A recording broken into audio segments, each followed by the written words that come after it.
Bismillahirrahmanirrahim. Welcome in chemistry class.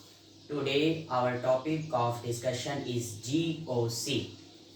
GOC का मतलब है जनरल ऑर्गेनिक केमिस्ट्री।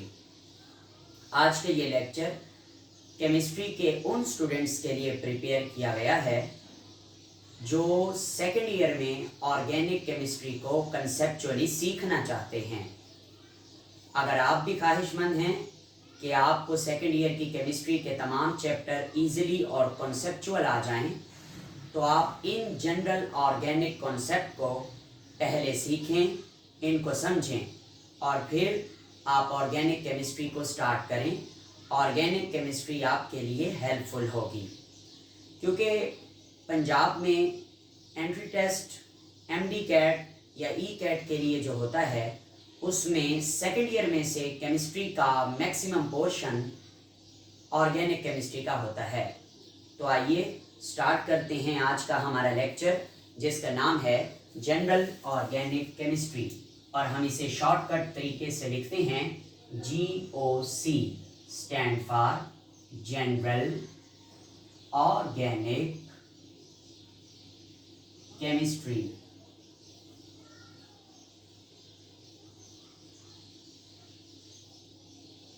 स्टूडेंट्स, इसमें हम जो बातें डिस्कस करेंगे मैं उन्हें पॉइंट्स के साथ आपके सामने मेंशन करूंगा ताकि हमें उन्हें याद रखने में आसानी हो। तो सबसे पहले जो हमने डिस्कस करना है वो पढ़ते हैं हाइड्रोकार्बन्स के बारे में। यानी हाइड्रोकार्बन्स क्या होते हैं। हाइड्रोकार्बन्स केमिस्ट्री में ऐसे ऑर्गेनिक कंपाउंड होते हैं जिनमें सिर्फ कार्बन और हाइड्रोजन पाया जाता है, सिर्फ hydrogen and carbon. The compounds of carbon and hydrogen are known as hydrocarbons. Hydrocarbons की जो टाइप्स हम डिस्कस करते हैं वो 3 हैं, आपने इनको याद रखना है। एक है अल्केन और दूसरी है अल्कीन और तीसरी है अल्काइन। ऐसे हाइड्रोकार्बन जिनमें कार्बन और कार्बन के दरमियान सिंगल बॉन्ड पाया जाए उनको अल्केन्स कहते हैं, और ऐसे हाइड्रोकार्बन जिनमें कार्बन और कार्बन के दरमियान डबल बॉन्ड पाया जाए उन्हें नाम देते हैं अल्कीन्स का। और ऐसे हाइड्रोकार्बन जिनमें कार्बन और कार्बन के दरमियान बॉन्ड पाया जाए ट्रिपल, उनको नाम देते हैं अल्काइन का। और हम इनके जनरल फार्मूलाज भी आपको बताएंगे, मगर इससे नेक्स्ट हाइड्रोकार्बन को सीखने के बाद दूसरे नंबर पे हम लोग काउंटिंग सीखते हैं। सर बड़ी अजीब बात है, आप हमें काउंटिंग सिखा रहे हैं। अरे काउंटिंग तो हमें आती है 1 2 3 4, 1 2 3 4 अरबी में, इंग्लिश में, फारसी में, पंजाबी में, पश्तो में, हर जुबान में काउंटिंग अलग अलग होती है। और इसी तरह ऑर्गेनिक केमिस्ट्री में भी काउंटिंग अलग तरीके से याद की जाती है। और इस काउंटिंग को मैं अपनी इल्म के मुताबिक नाम देता हूँ अल्क का, ALK। और ये काउंटिंग रखी गई है on the base of number of carbon atom. किसकी बुनियाद पर? नंबर ऑफ कार्बन एटम की बुनियाद के ऊपर हमें ऑर्गेनिक केमिस्ट्री की कुछ काउंटिंग सिखाई गई है। जनाब मोहतरम, उसमें सबसे पहले तो हम ये देखेंगे कि अगर आपके पास कार्बन 1 है तो उसको बोलते हैं मेथ, और अगर 2 कार्बन हैं तो उसको बोलते हैं एथ, और अगर आपके पास कार्बन की तादाद 3 है तो आप उसे बोलते हैं प्रोप, और अगर कार्बन 4 हैं तो हम उसे नाम देते हैं ब्यूट, और अगर कार्बन 5 हैं तो नाम दिया जाएगा पेंट, और अगर कोई कंपाउंड 6 कार्बन वाला है तो उसके लिए हम लिखेंगे हेक्स, और अगर किसी के पास कार्बन 7 हैं तो हम उसको लिखेंगे हेप्ट, H EPT। और अगर किसी के पास कार्बन 8 हैं तो हम उसे नाम देंगे ऑक्ट का। और अगर किसी के पास कार्बन 9 हैं तो 9 कार्बन को नाम देते हैं नोन का, NONE। इसको नन नहीं पढ़ना, नोन पढ़ना है। और अगर कार्बन हो जनाब 10 हमारे पास तो हम इसको डेक पढ़ते हैं, DEC, डेक। तो ये है जनाब ऑर्गेनिक केमिस्ट्री की counting. Meth, eth, prop, but, pent, hex, hep, oct, non, dec. Carbon की तादाद के मुताबिक, यानी ऐसा कंपाउंड जिसमें कार्बन 6 होंगे हम उसका नाम हेक्स से शुरू करेंगे। आइए आगे देखते हैं। सबसे पहले आप कार्बन की तादाद को काउंट करेंगे और फिर आप देखेंगे अगर कार्बन और कार्बन के दरमियान सारे बॉन्ड सिंगल हैं तो नाम के आखिर में आप ANE लगाओगे। और अगर कार्बन और कार्बन के दरमियान डबल बॉन्ड हैं, यानी ऑर्गेनिक कंपाउंड में बहुत सारे कार्बन हैं मगर कोई से 2 कार्बन ऐसे हैं जिनके दरमियान सिर्फ एक डबल बॉन्ड है, तो नाम के आखिर में ENE लगाएंगे। और अगर हमारे पास कार्बन और कार्बन के दरमियान ट्रिपल बॉन्ड होता है तो हम जनाब उसके नाम के आखिर में YNE लगाते हैं। नहीं, हम ऐसे नहीं मानते, आप हमें एग्जाम्पल दीजिए। तो देखें जनाब, मैं आपको एग्जाम्पल भी दे देता हूं। एग्जाम्पल ये है कि मेरे पास है कार्बन, डबल बॉन्ड कार्बन, और इसके साथ में इधर भी 2 हाइड्रोजन लगाऊंगा और इधर भी मैं 2 हाइड्रोजन लगाऊंगा। अब हमने इसका नाम रखना है। इसका नाम रखने का ये तरीका है कि सबसे पहले आप ना कार्बन की तादाद गिन लीजिए। इस मॉलिक्यूल में कार्बन 2 हैं तो इसका मतलब इसका जो नाम है वो एथ है। एथ का मतलब जिसमें 2 कार्बन हो, तो आप इधर एथ लिख देंगे। और फिर कार्बन और कार्बन के दरमियान दूसरे नंबर पे आपने देखना है कि कौन सा बॉन्ड है, डबल बॉन्ड है इधर। तो मैंने कहा अगर डबल बॉन्ड हो तो आप क्या लगाएंगे नाम के आखिर में, ईन। इसका मतलब है इसका नाम बन गया ईथीन। और एक और example, carbon, triple bond carbon, single bond CH3 और इधर H। ये एक और कंपाउंड आपके सामने लिखा है, हमने इसका नाम रखना है। सबसे पहले तो हम कार्बन की तादाद गिनेंगे, 1 2 3, 3 कार्बन है इसमें। तो इस काउंटिंग के मुताबिक आप इसका नाम शुरू करेंगे प्रोप के साथ। प्रोप 3 कार्बन वाला कंपाउंड। और देखें कि कौन सा बॉन्ड इसमें है, सिंगल बॉन्ड, डबल बॉन्ड या ट्रिपल बॉन्ड। देखिए सिंगल बॉन्ड चाहे जितने हों, अगर एक डबल आ जाए तो आप ईन लगाते हैं, और सिंगल बॉन्ड जितने हों, एक ट्रिपल बॉन्ड आ जाए तो नाम के आखिर में YNE लगाते हैं। क्योंकि इधर कार्बन और कार्बन के दरमियान एक ट्रिपल बॉन्ड आ चुका तो हम इसके नाम के आखिर में YNE लगाएंगे और इसे नाम देंगे प्रोपाइन का। हो गया क्लियर। इसी तरह हम बात करते हैं एक और एग्जांपल की कि CH3, CH2 and CH2 and CH3, ये एक कंपाउंड हमारे सामने है, हमने इसका नाम रखना है। आइए इसमें कार्बन की तादाद गिनते हैं। इसमें कार्बन है 1 2 3 4, इसमें 4 कार्बन हैं तो फिर इसके लिए आप लिखेंगे ब्यूट, BUT। और सारे बॉन्ड सिंगल हैं, एक भी डबल नहीं है, एक भी ट्रिपल नहीं है, तो नाम के आखिर में सिंपल ANE लगा देंगे, जिसको ब्यूटेन कहते हैं। ठीक हो गया। अच्छा, मैंने लफ्ज लिखा था अल्क। ये अल्क क्या है, ये अल्क यही काउंटिंग है। अल्क के अंदर होता है ये meth, eth, prop, but, pent, hex, hept, यानी ये मेन है और ये उसके हिस्से हैं। ये काउंटिंग है, मैं इसको काउंटिंग कहता हूँ अपनी आसानी के लिए। मुख्तलिफ टीचर इसको मुख्तलिफ नाम से याद करते हैं जनाब। तो सबसे पहले हमने हाइड्रोकार्बन देखा, उसके बाद हमने काउंटिंग देखी है। और काउंटिंग को पढ़ने के बाद मेरे बेटे हम लोग देखेंगे नंबर 3 पे थ्योरी ऑफ वैलेंसी। याद रखेंगे आप, थ्योरी ऑफ वैलेंसी। इसका क्या मतलब है जनाब, थ्योरी ऑफ वैलेंसी। अच्छा, इससे पहले मैं एक और चीज आपको बताना चाहूं कि अल्केन, अल्कीन, अल्काइन जो हैं उनके लिए ये जो अल्क है वो सेम रहेगा। क्योंकि देखो ना, इधर भी अल्क लिखा हुआ है, इधर भी अल्क लिखा हुआ है, इधर भी अल्क लिखा हुआ है। फर्क किस चीज का है, ANE का, ENE का और YNE का। ठीक है, ये बात मैं तकरीबन आपको समझा चुका हूँ कि आप जो भी होगा अल्केन से होगा, अल्कीन से होगा या अल्काइन से होगा, सबसे पहले कार्बन की तादाद को काउंट करेंगे, फिर देखेंगे उनमें ट्रिपल बॉन्ड हैं, डबल बॉन्ड हैं या सिंगल बॉन्ड हैं, उसके मुताबिक आप ANE, ENE और वगैरह वगैरह लगाएंगे। ये जनरल चीज़ें हैं। वैसे तो सेकेंड ईयर 8th चैप्टर में डिटेल के साथ इनके नेम्स रखने के रूल पढ़ाए जाते हैं आपको। थ्योरी ऑफ वैलेंसी की बात करते हैं। इससे क्या हमें पता चलेगा? वैलेंसी कहते हैं कैपेबिलिटी या कैपेसिटी ऑफ बॉन्ड फॉर्मेशन, किसी भी एटम की कैपेसिटी जिससे वो बॉन्ड बनाता है, यानी कि वो कितने बॉन्ड बनाता है, वही उसकी वैलेंसी कहलाती है।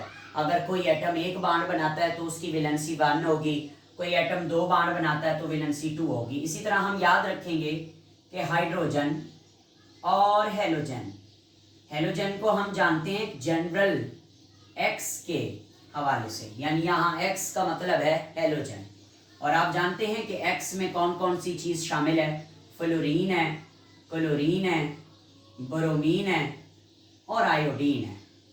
इनको हेलोजेंस कहते हैं। हाइड्रोजन और हेलोजेंस ये कहलाते हैं मोनोवैलेंट। क्या कहलाते हैं? Monovalent. Why? Because they form only single bond या ओनली 1 बॉन्ड। ये सिर्फ एक बॉन्ड बना सकते हैं। तो जो एक बॉन्ड बनाते हैं या जिनकी वैलेंसी 1 होती है उनको मोनोवैलेंट का नाम दिया जाता है। आगे चलते हैं, ऑक्सीजन की बात करते हैं। ऑक्सीजन बनाता है 2 बॉन्ड। याद रखेंगे ऑक्सीजन यूजुअली 2 बॉन्ड बनाता है और इसीलिए ऑक्सीजन को कहते हैं डाईवैलेंट। और आगे चलें तो तीसरे नंबर पे नाइट्रोजन जो है वो 3 बॉन्ड बनाता है और इस नाइट्रोजन को हम ट्राईवैलेंट कहते होते हैं। और उसके बाद आखिर में एक और चीज़ है जिसे हम मुसलमान मर्द की हैसियत से याद करते हैं। जी हाँ जनाब, कार्बन को मुसलमान मेल का दर्जा हासिल है। क्यों? क्योंकि ये एक वक्त में 4 बॉन्ड बना सकता है। वाह भाई वाह, हम मेल से अच्छा तो यही है, 4 बॉन्ड बना सकता है एक टाइम में, तो इसको हम टेट्रावैलेंट का नाम देते हैं, यानी जो 4 बॉन्ड बनाए। और मेरे इल्म के मुताबिक नाइट्रोजन 3 बॉन्ड भी बनाएगा और कहीं कहीं ये 5 बॉन्ड भी बनाता है। और अगर हम सल्फर की बात करें तो सल्फर 2 बॉन्ड भी बनाता है, 4 बॉन्ड भी बनाता है और 6 बॉन्ड भी बनाता है, यानी सल्फर की वेरिएबल वैलेंसी होती है। वाह भाई वाह, सल्फर जो है वो वेरिएबल वैलेंसी रखता है, एक से ज़्यादा वैलेंसी। 2 बॉन्ड भी बना रहा है, कहीं पे वो 4 बॉन्ड बना रहा है और कहीं पे वो 6 बॉन्ड बना रहा है। तो ये थी concept of theory of valency. उसके बाद आगे चलते हैं। चौथे नंबर पे मैं आपको 3 टर्मिनोलॉजीज सिखाऊंगा। उनमें से एक है जनाब प्रीफिक्स और एक है पेरेंट नेम और एक है सफिक्स SUFFIX सफिक्स। ये जो प्रीफिक्स है इसका मतलब है नाम से पहले, यानी कि ऑर्गेनिक कंपाउंड के नाम से जो पहले चीजें लिखी जाती हैं उनको प्रीफिक्स कहते हैं। और सफिक्स का मतलब होता है नाम के बाद, नाम के बाद, यानी ऑर्गेनिक कंपाउंड के मेन नेम के बाद जो चीज आप लिखेंगे उसको सफिक्स कहेंगे। और पेरेंट नेम क्या है? असल नाम होता है। और असल नाम कैसे रखते हैं? ये number of carbon atoms in chain के अंदर कार्बन एटम्स की तादाद से हमें ऑर्गेनिक कंपाउंड का असल नाम मिलता है, जिसे हम पेरेंट नेम कहते हैं। इसको पेरेंट चेन भी कहते हैं, इसको रूट नेम भी कहते हैं, इसको रूट चेन भी कहते हैं। इसकी एग्जांपल्स आगे आएंगी जब हम नोमेनक्लेचर को पढ़ेंगे, मगर ये 2-3 टर्मिनोलॉजीज जो मैंने आपको सिखानी थी वो मैंने आपकी खिदमत में पेश की। उसके बाद आगे चलते हैं और 5वें पॉइंट पे हम डिस्कस करते हैं types of carbon. Types of, types कह दें या फॉर्म कह दें, शक्लें, फॉर्म्स कह दें या टाइप्स ऑफ कार्बन। तो मैंने तो कार्बन की दो टाइप्स बनाई हुई हैं, ए और बी। ए और बी को फिर मैंने कैटेगराइज किया हुआ है। पहले हम सीखते हैं ए वाले। ए वालों के लिए हमें फंक्शनल ग्रुप के बारे में पता होना चाहिए। मैं आगे फंक्शनल ग्रुप की डेफिनेशन भी सिखाऊंगा आपको, मगर एक कंपाउंड मैं आपके सामने लिख रहा हूं, CH3 CH2 CH2 CH2 and OH। Matric में जितनी केमिस्ट्री आप सीख चुके उससे आपको नजर आ रहा है कि ये अल्कोहल है। कैसे पता चला? क्योंकि इसके अंदर जो फंक्शनल ग्रुप है वो अल्कोहल है। फंक्शनल ग्रुप क्या होता है सर? ऐसा ग्रुप जिससे हमें ऑर्गेनिक कंपाउंड की पहचान हो जाए, सिंपली हम उसको फंक्शनल ग्रुप कहते हैं। इसकी डेफिनेशन भी हम आगे पढ़ेंगे। तो जहां OH आ जाए वो अल्कोहल होता है। इसका पूरा नाम मैं आपके सामने लिख रहा हूं, इसे कहते हैं इथाइल अल्कोहल। फिर बाद में हम इसका तरीका भी देखेंगे कि क्या होता है, इथाइल अल्कोहल को कैसे नाम दिया गया। मगर इस वक्त जो मैं आपको चीज सिखाना चाह रहा हूं वो है टाइप्स ऑफ कार्बन। ये है हमारा फंक्शनल ग्रुप और उसके साथ मेरे बेटे ये कार्बन है। फंक्शनल ग्रुप के साथ बिल्कुल डायरेक्टली अटैच्ड जो कार्बन होता है, इस कार्बन को कहते हैं अल्फा कार्बन। और इस अल्फा कार्बन के साथ जो डायरेक्टली अटैच्ड कार्बन है, इसको नाम देते हैं बीटा कार्बन। और बीटा कार्बन के बिल्कुल साथ करीबी जो कार्बन एटम है, इसको कहते हैं गैमा कार्बन। और इसके बिल्कुल साथ जो कार्बन है, इसको कहते हैं डेल्टा कार्बन। और इसका साइन इस तरह होता है, जैसे हम पार्शियल पॉजिटिव पार्शियल नेगेटिव, ये डेल्टा साइन होता है। जनाब, हमने 4 किस्म के कार्बन देखे हैं कि फंक्शनल ग्रुप के बिल्कुल साथ अटैच्ड जुड़ा हुआ कार्बन अल्फा कार्बन कहलाता है। उसके बिल्कुल साथ directly attached carbon beta carbon, और उसके बिल्कुल साथ गैमा कार्बन, और उसके बिल्कुल साथ अटैच्ड जो है वो डेल्टा कार्बन कहलाता है। एक और बात मैं आपकी नजर में पेश करना चाहूंगा, वो ये है कि अगर मैं इस जगह पे 2 हाइड्रोजन हटा दूं और मैं इधर भी कार्बन लगा दूं, इधर भी मैं कार्बन लगा दूं, तो ये वाला कार्बन तो मेरा बीटा कार्बन है। इस बीटा कार्बन के साथ ये ऊपर वाला कार्बन भी गैमा कार्बन कहलाएगा, और ये नीचे वाला कार्बन भी गैमा कार्बन कहलाएगा। यानी कि अगर अल्फा कार्बन के साथ 3 कार्बन जुड़े हुए हैं तो तीनों बीटा कार्बन कहलाएंगे, और अगर बीटा कार्बन के साथ 3 कार्बन जुड़े हुए हैं डायरेक्टली तो वो गैमा कार्बन कहलाएंगे। जरूरी नहीं है कि एक उसके साथ डायरेक्टली एक कार्बन जो जुड़ा हुआ है उसे हम गैमा का नाम दे रहे हैं या बीटा का। एक और बात भी सुन लें, जो अल्फा कार्बन से हाइड्रोजन जुड़े हुए हैं उनको अल्फा हाइड्रोजन कहते हैं, और जो बीटा कार्बन से हाइड्रोजन जुड़े हुए होते हैं उनको बीटा हाइड्रोजन कहते हैं, और गैमा कार्बन से जुड़े हुए हाइड्रोजन को गैमा हाइड्रोजन कहते हैं, और डेल्टा कार्बन से जुड़े हुए हाइड्रोजन को डेल्टा हाइड्रोजन कहते हैं। यानी जिस कार्बन से जो हाइड्रोजन जुड़ा होगा वो उसी के नाम से याद किया जाएगा। ओके जनाब, दूसरी जो बी है, इसमें हम 4 किस्म के कार्बन पढ़ते हैं बी टाइप में। ऊपर भी मैंने 4 किस्म के पढ़ाया आपको, अल्फा, बीटा, गैमा और डेल्टा। ए में, बी में एक होता है मेरे बेटे प्राइमरी कार्बन,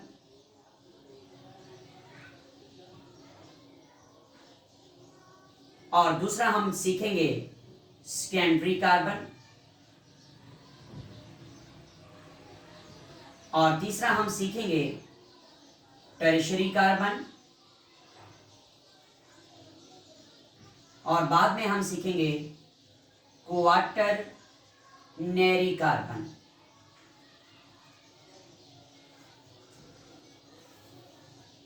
प्राइमरी कार्बन किसको कहते हैं?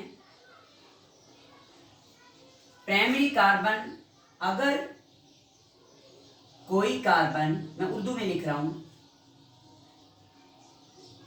डायरेक्टली एक कार्बन से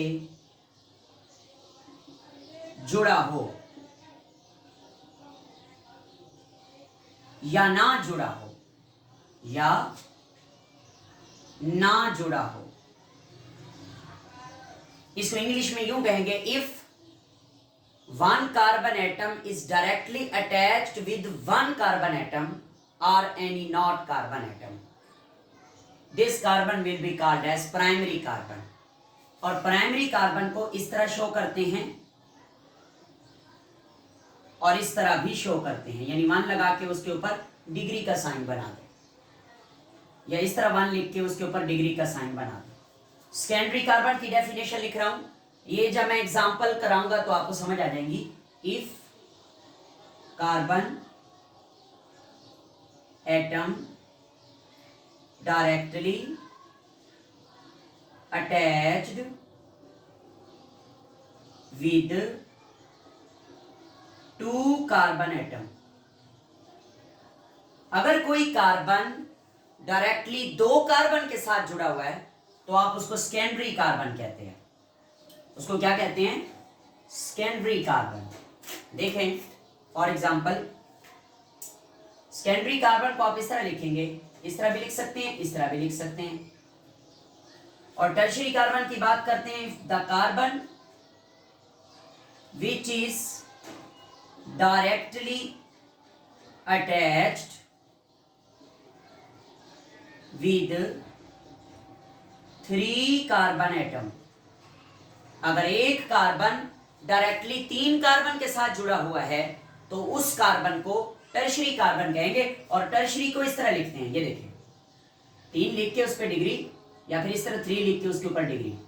और लास्ट है क्वाटरनरी कार्बन, अगर एक कार्बन डायरेक्टली 4 कार्बन के साथ जुड़ा हुआ हो तो आप उस कार्बन को क्वाटरनरी कार्बन का नाम देंगे और उसे इस तरह शो करते हैं 4, या इस तरह से 4 और इसके ऊपर डिग्री। जी जनाब, तो ये मैंने आपको 4 और टाइप्स पढ़ा दी, किसकी?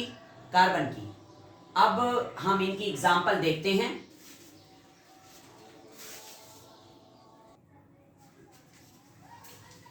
हाँ, तो ये हमने अभी थोड़ी देर पहले ये सीखा कि हमारे पास कार्बन की 3 टाइप्स होती हैं, primary carbon, secondary carbon, tertiary carbon, quaternary carbon. इनकी डेफिनेशनें समझाने की मैंने कोशिश की है, मगर आपके सामने एक एग्जाम्पल है। अगर आप इस एग्जाम्पल को देखते हैं तो आपको ये तीनों टाइप्स, बल्कि चारों टाइप्स समझ आ जाएंगी। तो मेरे बेटे, ये आपके सामने एक कंपाउंड है, इसमें मैं इस कार्बन को देख रहा हूं, इस कार्बन को, ये वाला कार्बन आगे डायरेक्टली एक कार्बन से अटैच्ड है, ये कार्बन एक कार्बन से अटैच्ड है, तो मैं इस कार्बन को प्राइमरी कार्बन कहता हूं। अच्छा, फिर इस कार्बन को देखिए, ये कार्बन डायरेक्टली 2 कार्बन के साथ जुड़ा हुआ है, एक इसके साथ यानी इस कार्बन के साथ, और दूसरा इधर से इस बॉन्ड के जरिए इस कार्बन के साथ, तो ये दरमियान वाला कार्बन कहलाएगा सेकेंडरी कार्बन।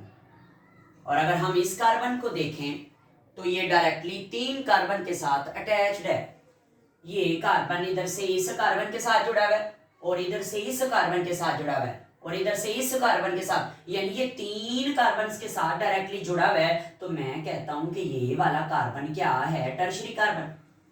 और जनाब, इस कार्बन को आंखें खोल के देखा जाए तो इस कार्बन का डायरेक्ट अटैचमेंट एक तो इस कार्बन के साथ है, दूसरा, तीसरा और ये चौथा, 4 कार्बन के साथ ये कार्बन डायरेक्टली अटैच्ड है, तो इसलिए इसको आप क्वाटरनरी कार्बन कहेंगे। मैंने जब प्राइमरी कार्बन की डेफिनेशन लिखी तो उसमें मैंने कहा कि अगर कोई एक कार्बन CH3OH, मैंने कहा अगर कोई एक कार्बन, ये एक कार्बन है, अगर कोई एक कार्बन किसी एक कार्बन के साथ जुड़ा हुआ हो, ये देखें, तो फिर इस कार्बन को, ये कार्बन डायरेक्टली इस कार्बन से जुड़ा हुआ है ना, तो इस कार्बन को प्राइमरी कार्बन कहेंगे। और मैंने कहा डायरेक्टली एक कार्बन से जुड़ा हो या फिर किसी कार्बन से ना जुड़ा हो, वो भी प्राइमरी होता है। एग्जांपल लेते हैं मिथाइल अल्कोहल की, CH3OH, ये वाला कार्बन आगे किसी कार्बन से नहीं जुड़ा हुआ, तो इसलिए इस कार्बन को भी हम प्राइमरी कार्बन का नाम देते हैं। तो ये कॉन्सेप्ट था सेकेंडरी, प्राइमरी, टर्शरी और क्वाटरनरी। आइए आगे चलते हैं। इन एग्जाम्पल्स को सीखने के बाद हमने ये 5 पॉइंट डिस्कस कर लिए जीओसी के, और मैं अब आपको छठा पॉइंट समझाने लगा। छठे पॉइंट में हम डिस्कस करते हैं नंबर 6 पे फॉर्मूलाज। फॉर्मूलाज कौन कौन से होते हैं? सर, हम लोगों ने पुरानी क्लासों में एक फार्मूला पढ़ा था, इंपिरिकल फार्मूला, और फिर हमने एक फार्मूला पढ़ा मॉलिक्यूलर फार्मूला, और फिर हमने एक फार्मूला पढ़ा जिसे कहते हैं स्ट्रक्चरल फार्मूला, और फिर एक फार्मूला होता है जिसे कहते हैं कॉन्डेंस्ड फार्मूला, फिर एक और फार्मूला होता है जिसे कहते हैं डॉट क्रॉस फार्मूला, और फिर एक और फार्मूला होता है जिसे कहते हैं स्केलेटल फार्मूला। ये कितने हो गए? 1 2 3 4 5 6। और एक फार्मूला होता है जिसे कहते हैं जनरल फार्मूला। अरे इतने फार्मूलाज होते हैं जी, बिल्कुल, केमिस्ट्री में ये फार्मूलाज होते हैं। तो मेरे बेटे, हम लोगों ने इंपिरिकल फार्मूला की एग्जांपल पढ़ी थी फर्स्ट ईयर में, या अपनी 9th की क्लास में, कि जो बेंजीन का इंपिरिकल फार्मूला है वो होता है CH, और बेंजीन का जो मॉलिक्यूलर फार्मूला है वो होता है C6H6। इसी तरह ब्यूटेन का मॉलिक्यूलर फार्मूला देखते हैं। ब्यूटेन का मॉलिक्यूलर फार्मूला है C4H10। सर, ये आपने कैसे लिख लिया ब्यूटेन का मॉलिक्यूलर फार्मूला? देखिए, मैंने आपको कहा था कि हम पढ़ेंगे अल्केन, अल्कीन और अल्काइन को। तो इनके जनरल फार्मूले होते हैं CnH2n+2, ये जनरल फार्मूले, और CnH2n ये होता है अल्कीन का जनरल फार्मूला, और CnH2n-2 ये होता है अल्काइन का जनरल फार्मूला। अब सुनिए, हम जो है अल्क कहते हैं कार्बन की तादाद को, और वो होती है n से जाहिर करते हैं कार्बन की तादाद को। तो ब्यूट है तो इसका मतलब Cn यानी C4 होगा। आप इस फार्मूले में पुट करें कार्बन 4, यानी n की जगह आप 4 पुट करें। ब्यूटेन लिख रहा हूं मैं, तो इसीलिए मैं कह रहा हूं कि ये 4 कार्बन पर मुश्तमिल होता है। 4 कार्बन लिखे। अब हाइड्रोजन पूरे करने हैं, H2, n की जगह दोबारा 4 और +2। सॉल्व करें इसको, कार्बन 4, H 4 दूनी 8 और 2 10, 4 कार्बन और 10 हाइड्रोजन। ये ब्यूटेन का फार्मूला है, इसको कहते हैं ब्यूटेन। और इसका मॉलिक्यूलर फार्मूला लिखा जाता है C4H10। ब्यूटेन का मॉलिक्यूलर फार्मूला लिखा जाता है C4H10। इसी तरह आप अल्कीन, अल्काइन के भी मॉलिक्यूलर फार्मूलाज लिख सकते हैं। कार्बन की तादाद आपको मिल जाएगी वो एल्क से, एथ, ब्यूट, प्रोप, इनसे।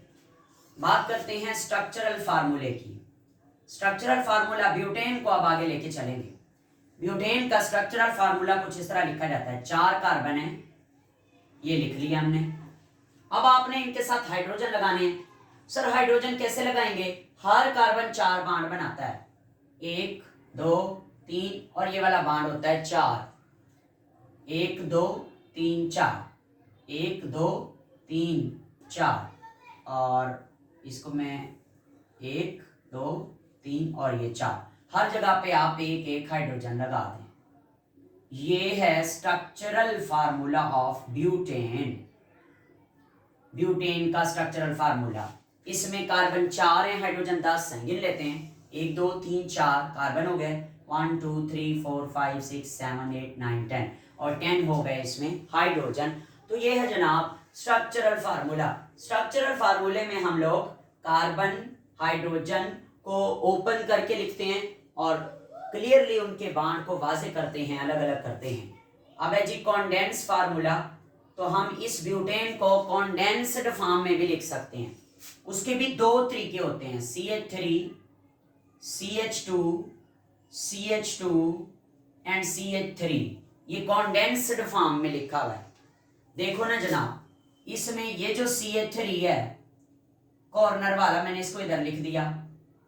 उसके बाद मेरे बेटे ये CH2 है, तो हमने CH2 को इधर लिख दिया। फिर दोबारा CH2 है, हमने इसको इधर लिख दिया। फिर दोबारा CH3 है, हमने इसको इधर लिख दिया। तो ये क्या हो गया, कॉन्डेंस कर दिया हमने। ये कॉन्डेंस्ड फार्मूला है ब्यूटेन का। अच्छा, इसको इससे भी ज्यादा मजीद कॉन्डेंस कर सकते हैं सर, वो कैसे? आप ये बांड बिल्कुल शो ना करवाएं। मैं लिखता हूं आपके सामने CH3 CH2 bracket close CH3। ये देखो, ये क्या है, CH3 ये वाला, CH3 ये वाला, दरमियान में CH2 है, मगर मैंने ब्रैकेट स्क्वायर ब्रैकेट लगा के आगे 2 लिख दिया। इसका मतलब CH3 और CH3 दोनों कॉर्नर के दरमियान CH2 कितने हैं, 2 हैं। 3 भी हो सकते थे तो ये पेंटेन होता, 5 होते, एक इधर 5 और 2 7 हेप्टेन होता। तो इस तरह भी कॉन्डेंस फार्मूला लिखा जाता है और इस तरह भी कॉन्डेंस फार्मूला लिखा जाता है। उसके बाद हमने 10th क्लास में चैप्टर नंबर 3 है गालबन, उसमें हमने डॉट क्रॉस फार्मूला पढ़ा है। वो तो बहुत आसान है, जैसे कि HCl है, HCl में ये इलेक्ट्रॉन हाइड्रोजन का है और ये वाला शेयर्ड पेयर इलेक्ट्रॉन क्लोरीन का है, मगर इसको हम क्रॉस से जाहिर करेंगे। यानी शेयर्ड पेयर सिंगल बॉन्ड के अंदर इलेक्ट्रॉन्स को एक एटम को डॉट से शो कराया जाएगा और दूसरे एटम को क्रॉस से शो कराया जाएगा। आइए आगे चलते हैं, स्केलेटल फार्मूला देखते हैं। इसी ब्यूटेन का स्केलेटल फार्मूला मैं आपके सामने लिखता हूं, ये देखें, this is the skeletal formula of butane. अरे वाह सर जी, ये तो आपने लाइनें लगा दी, एम बस। ये क्या स्केलेटल फार्मूला है? हाँ जी बिल्कुल, ये स्केलेटल फार्मूला है। कैसे हमें समझ आएगा? ये जो कॉर्नर है ये CH3 होता है और ये वाला जो है ये CH2 है, ये CH2 है, ये CH3 है। आप इसमें लिख सकते हैं कि ये CH3 है, ये CH2 है, ये CH2 है और ये CH3 है, और ये जो दरमियान में है ये बॉन्ड है, इसका नाम ब्यूटेन है। अगर मैं थोड़ा सा इसको चेंज कर दूं, ये देखें, अच्छा अब हमने इसका नाम बताना है। नाम बताने के लिए हमें कार्बन की तादाद गिननी है, 1 2 3 4 5 6 कार्बन है। वाह भाई वाह, इसका नाम तो हेक्स होगा, हेक्स। और देखिए सारे बॉन्ड सिंगल हैं, नो सारे बॉन्ड सिंगल नहीं है, सिंगल सिंगल, ये डबल आ गया, ये सिंगल ये सिंगल, बाकी सारे सिंगल हैं, एक डबल है। अगर एक भी डबल हो तो नाम के आखिर में क्या लगाते हैं, ENE, हेक्सीन है इसका नाम। स्केलेटल फार्मूला है आपके सामने। तो कैसे पता चलेगा सर इधर हमने क्या क्या लगाना है? आप इधर एक कार्बन लगा दें और हाइड्रोजन 3 लगाएंगे। क्यों? क्योंकि कार्बन 4 बॉन्ड बनाता है, एक ये वाला बॉन्ड और 3 इनके साथ। इधर C लगाकर 2 हाइड्रोजन लगाएंगे, एक बॉन्ड ये है एक बॉन्ड ये है, और इधर C लगाएंगे कार्बन और एक हाइड्रोजन लगाएंगे। व्हाई? बिकॉज इसके साथ 3 बॉन्ड ऑलरेडी प्रेजेंट हैं, एक ये वाला, एक ये वाला और एक ये वाला। और इधर भी CH लिखेंगे आप, इधर CH2 लिखेंगे और इधर आप CH3 लिखेंगे। तो ये जो है हेक्सीन का स्केलेटल फार्मूला है। और हम अगर जनरल फार्मूलाज की बात करें तो वो तो मैंने आपको सिर्फ 3 पढ़ाने थे इधर। बाकी आप अपने चैप्टर्स में जब डिटेल से ऑर्गेनिक पढ़ेंगे तो अल्कोहल का भी जनरल फार्मूला होता है, ईथर का भी जनरल फार्मूलाज होते हैं, एल्डिहाइड कीटोन के भी जनरल फार्मूलाज होते हैं एंड वगैरह वगैरह। तो हम सिर्फ अभी इस वक्त अल्केन, अल्कीन और अल्काइन के सीखेंगे जो मैंने आपको सिखा दिए। ये थे चंद फार्मूलाज जो यूज होते हैं ऑर्गेनिक केमिस्ट्री में। और मैं आपको बता दूं ये स्केलेटल एंट्री टेस्ट में तो इससे रिलेटेड कोई क्वेश्चन आता है, मगर हमारी टेक्स्ट बुक में 12th क्लास में कोई एज सच इसको ज्यादा एक्सप्लेन नहीं किया गया, मैंने आपके नॉलेज के लिए बताया है। आइए आगे चलते हैं, छठे के बाद हम 7वें नंबर पे कुछ डिस्कस करते हैं।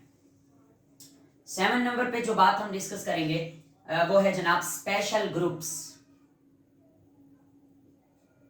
कुछ मैं आपको स्पेशल ग्रुप्स पढ़ाना चाहता हूं।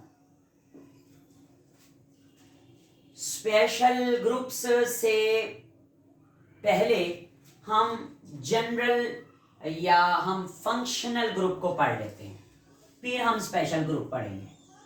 फंक्शनल ग्रुप को डिस्कस कर लेते हैं कि ये फंक्शनल ग्रुप क्या होता है। FUNCTIONL, functional group. ये क्या होता है? मैं इसकी डेफिनेशन लिखता हूं, डबल बॉन्ड या triple bond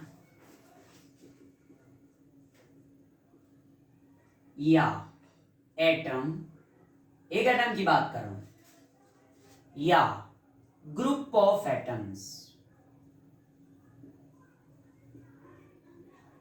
which give specific properties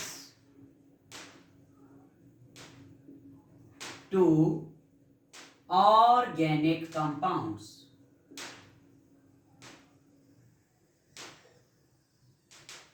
जनाब इसका मतलब समझिए, फंक्शनल ग्रुप या तो कोई डबल बॉन्ड होगा या फिर ट्रिपल बॉन्ड होगा या फिर ये एक एटम होगा या फिर ये ग्रुप ऑफ एटम होगा।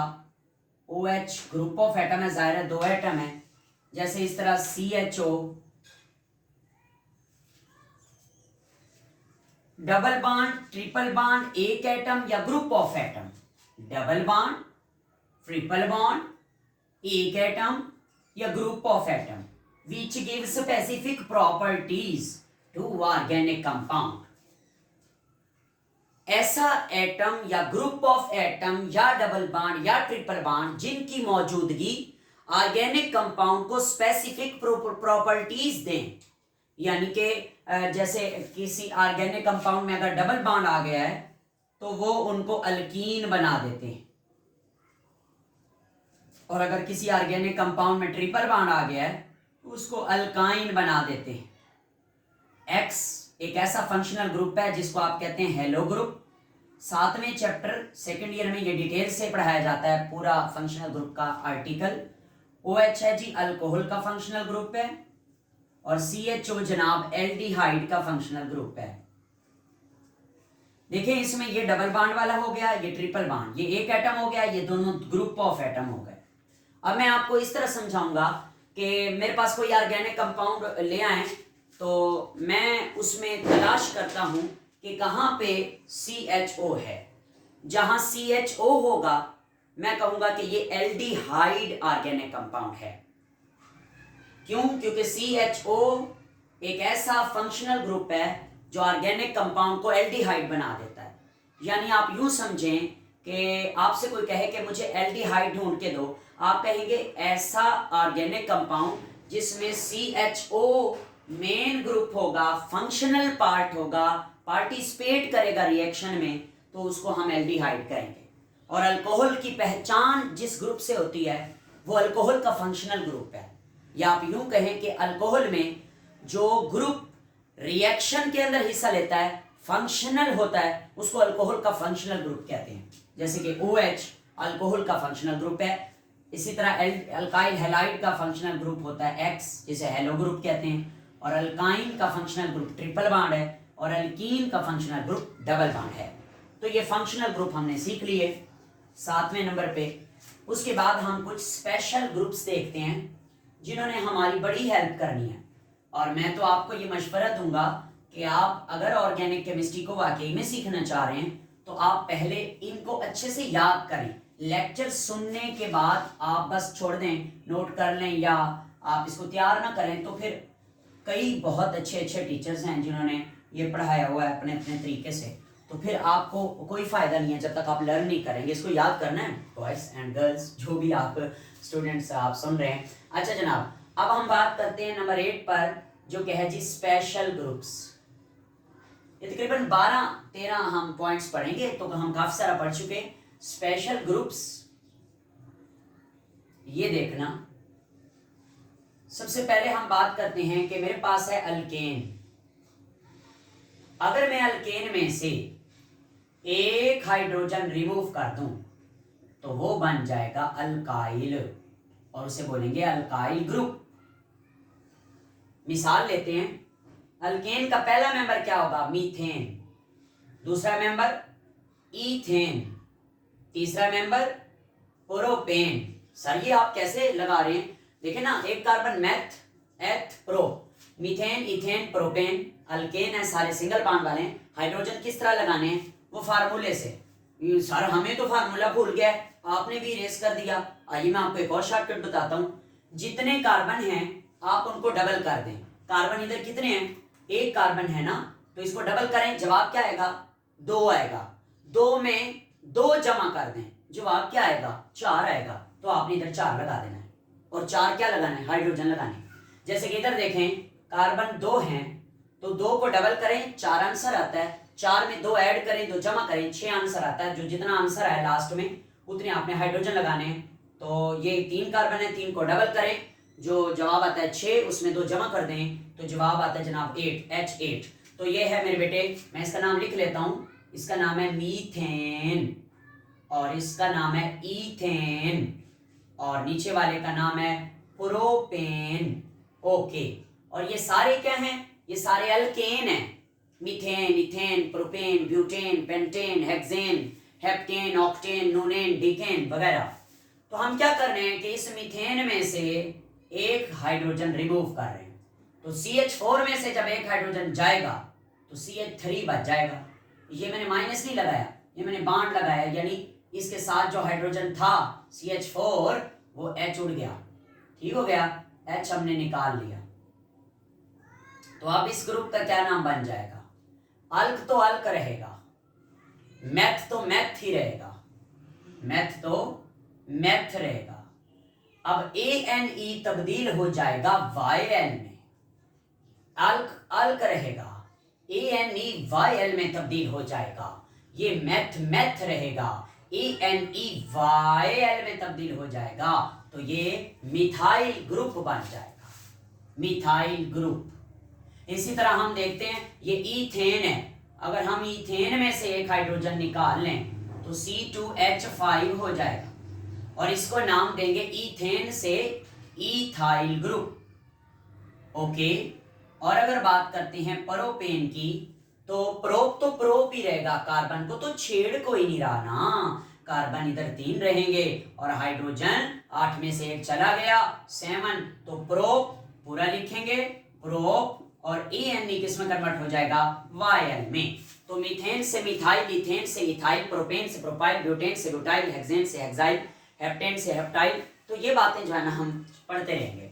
अच्छा मेरे बेटे, अब आप ये देखें, जितने अल्काइल ग्रुप्स आते हैं सारे, मिथाइल, इथाइल, प्रोपाइल, ब्यूटाइल, सारे, उनको कहते हैं अल्काइल ग्रुप्स। और अल्काइल ग्रुप्स के लिए जो साइन है वो है R, यानी जहां R लिखा हुआ होगा आप कहेंगे कि ये अल्काइल ग्रुप लिखा हुआ है। मिथाइल हो सकता है, इथाइल हो सकता है, प्रोपाइल हो सकता है, ब्यूटाइल, व्हाटसोएवर, कुछ भी हो सकता है, मगर उसके लिए जनरल जो हम लिखेंगे वो R लिखेंगे। ये तो था एक स्पेशल ग्रुप। सर ये तो आप बहुत सारे नहीं, ये सिर्फ मैंने अल्काइल ग्रुप पढ़ाया आपको। उसके बाद दूसरे नंबर पे है, अगर हम किसी एरोमेटिक कंपाउंड से हाइड्रोजन को निकाल लेते हैं तो वो बन जाएगा aryl group, aryl group. Aromatic compound क्या होता है आप 9वें चैप्टर में पढ़ेंगे। मैं थोड़ी सी आपको ऐसे एग्जांपल दे देता हूं कि ये हमारे पास बेंजीन का रिंग है, इसके साथ हमने CH3 लगाया हुआ है, ये एक एरोमेटिक कंपाउंड है, एरोमेटिक कंपाउंड है, इसका नाम होता है टालोइन। आगे चल के पढ़ेंगे आप टालोइन। टालोइन में से एक हाइड्रोजन निकालें, कहां से निकालें सर, हर कोने पे एक एक हाइड्रोजन होता है, हर कोने पे। तो आप ना किसी एक कोने से हाइड्रोजन को हटा लें।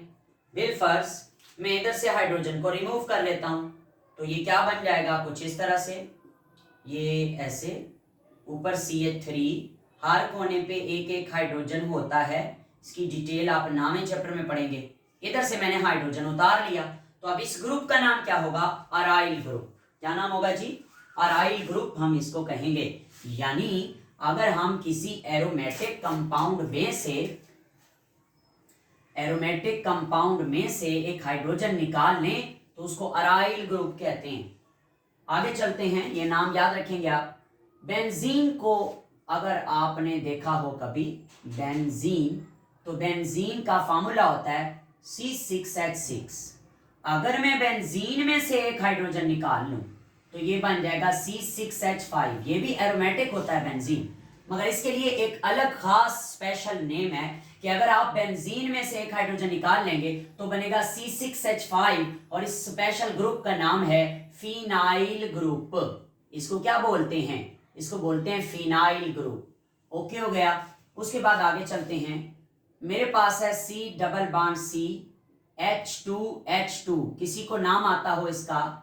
ईथीन है इसका नाम, हमने पहले पढ़ा है। 2 कार्बन है एथ, एक डबल बॉन्ड है तो ईन। अगर मैं ईथीन में से एक हाइड्रोजन निकाल लूं, इधर से निकालूं मेरी मर्जी, इधर से निकालूं मेरी मर्जी, कोई पाबंदी नहीं है, तो ये बन जाएगा CH2 double bond CH।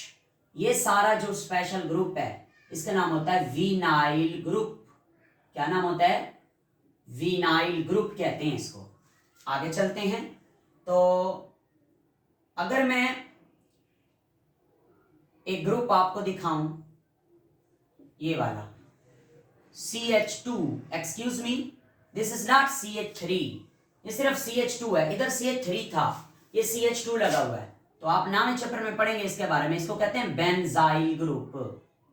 Benzyl group का नाम देते हैं इसको। ओके, एक और ग्रुप याद रखेंगे, CH3 C double bond O। इसका क्या नाम है? इसका नाम है एसाइल, ACYL। एसाइल भी पढ़ते हैं, एसीटाइल भी पढ़ते हैं, एसाइल ग्रुप। ओके, आगे चलते हैं। आगे देखते हैं, एक आपके सामने कार्बन कार्बन लिखा, इधर भी H2 है, इधर भी H2 है, इसके साथ हमने Br लगाया हुआ है, इसके साथ भी हमने Br लगाया हुआ है। एक ऐसा कंपाउंड है जिसमें ये दोनों कार्बन कहलाते हैं एडजेसेंट कार्बन, और एडजेसेंट कार्बन पे ये 2 सिमिलर ग्रुप लगे हुए हैं, एक जैसे ग्रुप लगे हुए हैं। अगर किसी कंपाउंड में एडजेसेंट कार्बन पे 2 एक जैसे ग्रुप हों तो उस कंपाउंड को कहते हैं विसिनल, विसिनल कंपाउंड। आगे देखिए, आपके पास ये कार्बन है, एक हाइड्रोजन है, इधर Br लगा हुआ है, इधर Br लगा हुआ है, इधर हाइड्रोजन है और इधर बाण खाली है, कुछ लगा सकते हैं और R लगा दें आप, अल्काइल ग्रुप। तो इसमें ना जनाब, ये एक कार्बन पे 2 सिमिलर ग्रुप लगे हुए हैं। जरूरी नहीं है ये ब्रोमीन हो, क्लोरीन हो सकते हैं, X हो सकते हैं, OH हो सकते हैं, कुछ भी। तो अगर एक कार्बन पे 2 सिमिलर ग्रुप हों तो इसको जेमिनल कार्बन कहते हैं, या फिर इसको जेमिनल कंपाउंड कहते हैं। सारे को geminal carbon and geminal compound. तो मेरे बेटे, ये आपके सामने ना कुछ स्पेशल ग्रुप्स थे जिनको आपने याद रखना है ऑर्गेनिक केमिस्ट्री के अंदर। ये आपके काफ़ी हेल्पफुल हैं आपके लिए, तो इनको याद करना ना भूलें, इनको अच्छे से तैयार करेंगे आप। 8 हमने पॉइंट्स डिस्कस कर लिए। उसके बाद मैं आपको बताता हूँ एक और चीज़, आइए देखते हैं वो कौन सी है। तो 9वें नंबर पे हम देखते हैं कुछ प्रीफिक्सेस, आपको पढ़ाता हूँ। Prefixes, what are the prefixes? नाम से पहले यूज होने वाले प्रीफिक्सेस। हम 3 प्रीफिक्सेस यूज करते होते हैं केमिस्ट्री में, जनरल नेम रखने के लिए या कॉमन नेम रखने के लिए। एक होता है एन, और एक होता है आइसो, और एक होता है नियो, यानी नाम से पहले हम ये 3 लगाते होते हैं। तो एन कब लगाएंगे? N is used for straight continuous chain.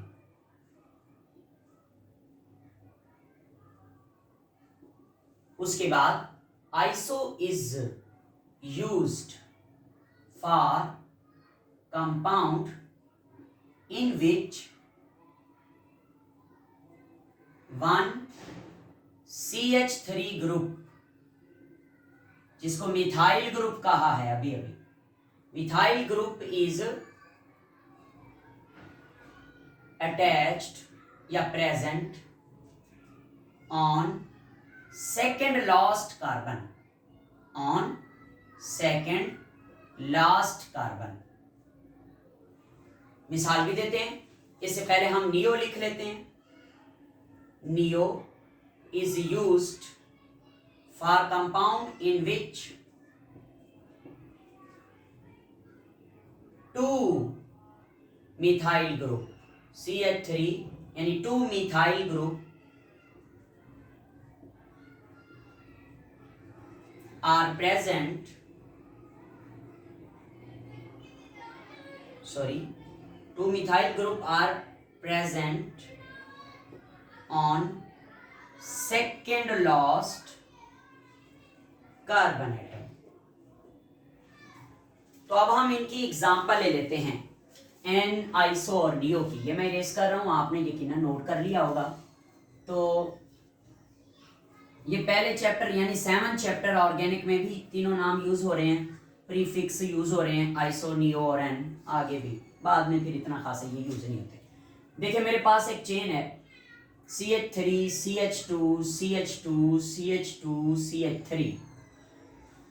एक और चेन है CH3 C CH3 CH2 CH3। एक और चेन है CH3 CH3 CH3 CH3। मेरे पास ये 3 कंपाउंड है। जो तरीका मैंने आपको सिखाया है, आइए उससे इनके नाम रखते हैं। इसमें जरा कार्बन सबसे पहले आपने कार्बन गिनने हैं। 1 2 3 4 5 कार्बन है, तो इसका मतलब इसका नाम है पेंट। सर आगे क्या लगाएंगे? सारे बॉन्ड सिंगल हैं, बिना सोचे समझे आप लगा दें ANE, पेंटेन। ओके, आओ इसको देखते हैं, कार्बन काउंट करते हैं 1 2 3 4 5। अरे वाह, इसका नाम भी पेंट है। हाँ जी, सारे बॉन्ड सिंगल हैं तो ANE।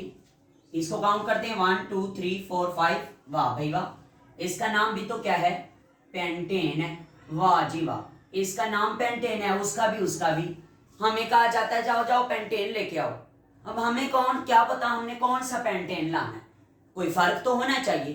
तो इसलिए फर्क रखने के लिए जो सीधी चेन है, जो स्ट्रेट कॉन्टिन्यूअस चेन है, उसके नाम से पहले आप एक प्रीफिक्स लगाएंगे। नाम ये है, इससे पहले लिख रहा हूं N, इस दरमियान में ये हाइफन लगाते हैं डैश की तरह, इसको हाइफन बोलते हैं। N पेंटेन इसका नाम है। अब इसको देखें तो इस पूरे में ये चेन है, कार्बन की चेन है, इसको मेन चेन कहते हैं, मेन चेन। ये मैं नोमेनक्लेचर में आपको सिखाऊंगा। ये मेन चेन है और इस पूरी चेन में हम कार्बन की चेन को काउंट करेंगे, नंबरिंग देंगे इधर से 1 2 3 4। नंबरिंग इधर से क्यों दी, इधर से क्यों नहीं दी? क्योंकि इधर से ये चीज करीब है। सर ये क्या है? देखो ये मेन चेन है और ये उसके ऊपर ये ब्रांच है, ये चीज, और इसको सब्स्टिट्यूएंट भी कहते हैं, सब्स्टिट्यूएंट, ये ब्रांच है। तो जहां चेन को नाम देना है, नंबरिंग करनी है चेन की, तो जिस तरफ से चेन के करीब सब्स्टिट्यूएंट ज्यादा करीब हो, जिस तरफ से, वहां से नंबरिंग करनी है। नंबरिंग कर दी। अब कार्बन नंबर 2 कौन सा है? ये है कार्बन नंबर 2 को सेकंड लास्ट कार्बन भी कहते हैं।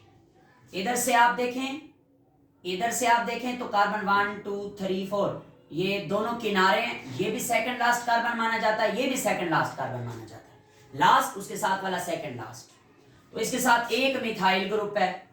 तो अगर सेकंड लास्ट कार्बन के साथ एक मिथाइल ग्रुप जुड़ा हुआ हो, तो आप उसके नाम से पहले क्या लिखेंगे? प्रीफिक्स लगाएंगे, जिसको कहते हैं आइसो, हाइफन, आइसो पेंटेन। ठीक है। और इस पेंटेन को देखें तो इसमें जो मेन चेन है वो ये है। मेन चेन होती है ऐसे स्ट्रेट चेन, आगे डिटेल से देखेंगे। इसमें कहीं से भी आप नंबरिंग कर सकते हैं। क्यों? क्योंकि दोनों साइडों से एक सब्स्टिट्यूएंट ऊपर है, एक सब्स्टिट्यूएंट नीचे है। तो मैं नंबरिंग इधर से कर रहा हूं 1 2 3। तो 2 पर 2 मिथाइल ग्रुप हैं, और ये जो दरमियान वाला 2 है, इधर से भी सेकंड लास्ट है, इधर से भी सेकंड लास्ट है। तो इसके ऊपर एक मिथाइल ग्रुप है, नीचे एक मिथाइल ग्रुप है, CH3 मिथाइल ग्रुप होता है। तो हमने कहा कि ये उस लिए यूज होगा नियो, अगर 2 methyl group second last carbon पे प्रेजेंट हो, एक ऊपर है एक नीचे है, तो फिर इसके नाम से पहले आप क्या लगाएंगे? प्रीफिक्स लगाएंगे नियो, यानी इसका नाम बनेगा नियो पेंटेन। तो ये कुछ जो है प्रीफिक्सेस जो हम यूज करते हैं वो मैंने आपको बता दिए। आइए आगे चलते हैं। 10वें नंबर पे जो बात हमने आपको पढ़ानी है उसका टाइटल बनता है बॉन्ड फिशन। उसका टाइटल क्या बनता है? Bond fission. ये भी मैं रिमूव ही कर देता हूं, बॉन्ड फिशन 10वें नंबर पे। Number 10 bond fission. Bond fission क्या होती है? और यार फिशन का मतलब होता है टूटना, इसको कहते हैं bond breaking. Breaking, bond fission, bond breaking, bond cleavage, bond का टूटना। तो बॉन्ड फिशन होती है दो तरह की, एक का नाम है होमोलाइटिक बॉन्ड फिशन और दूसरी होती है, मैं लिखता हूं बॉन्ड और एफ को लिखता हूं फिशन, बीएफ, बॉन्ड फिशन। और एक होती है heterolytic bond fission, heterolytic bond fission. Okay, आइए इसको समझते हैं। अगर आपके पास नॉन पोलर बॉन्ड हो, नॉन पोलर बॉन्ड हो और आप उसको ब्रेक करें तो बनते हैं फ्री रेडिकल्स।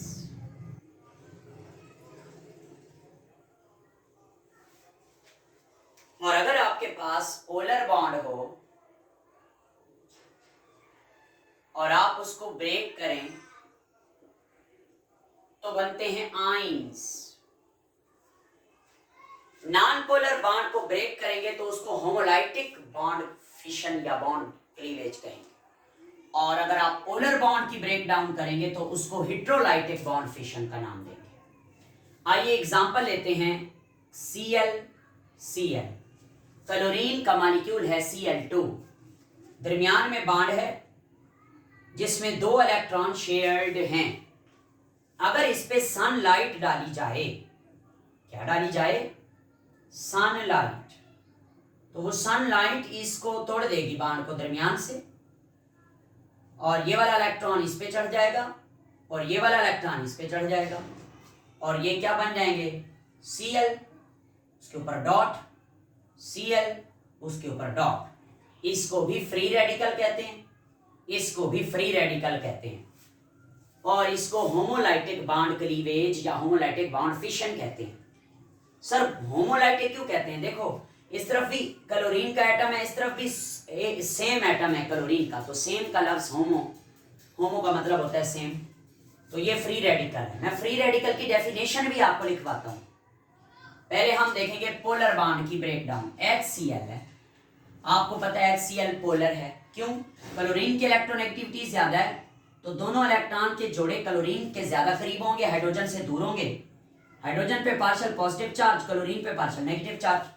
अगर अब इस बॉन्ड के ऊपर लाइट डाली जाए या किसी भी तरीके से इस बॉन्ड को तोड़ा जाए तो ये बॉन्ड इधर से टूटेगा, इलेक्ट्रॉन हाइड्रोजन के पास नहीं जाएगा, बल्कि दोनों इलेक्ट्रॉन किसके पास जाएंगे? क्लोरीन के पास, और क्लोरीन दोनों इलेक्ट्रॉन गेन करके अपना भी और दूसरा भी अपने ऊपर कंप्लीट नेगेटिव चार्ज ले आएगा, और ये बेचारा हाइड्रोजन इसका अपना इलेक्ट्रॉन छीन गया, कहता है हाय मेरा इलेक्ट्रॉन तो गया। तो फिर इसको देखें, ये पॉजिटिव आयन बन गया और ये नेगेटिव आयन बन गया। मतलब पोलर बॉन्ड जब टूटता है तो पॉजिटिव और नेगेटिव आयंस बनते हैं, और नॉन पोलर बॉन्ड जब टूटता है तो फ्री रेडिकल्स बनते हैं। और नॉन पोलर बॉन्ड की ब्रेकडाउन को होमोलाइटिक बॉन्ड फिशन कहते हैं, और हिट्रोलाइटिक बॉन्ड फिशन कहते हैं पोलर बॉन्ड की ब्रेकडाउन को। सवाल ये पैदा होता है कि what are the free radicals? ये फ्री रेडिकल्स क्या हैं? हमने इनके बारे में पहले थोड़ा बहुत तो सुना था, मगर डिटेल इनकी हम नहीं जानते। तो आइए फ्री रेडिकल की डेफिनेशन लिखते हैं। द एटम, द नहीं लिखते, एन एटम लिखते हैं। An atom or group of atom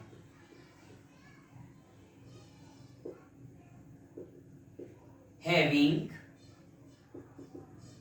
odd number of electrons, odd number of electrons, या इसको आप अनपेयर्ड इलेक्ट्रॉन भी कह सकते हैं, जो जोड़े की फॉर्म में नहीं होते।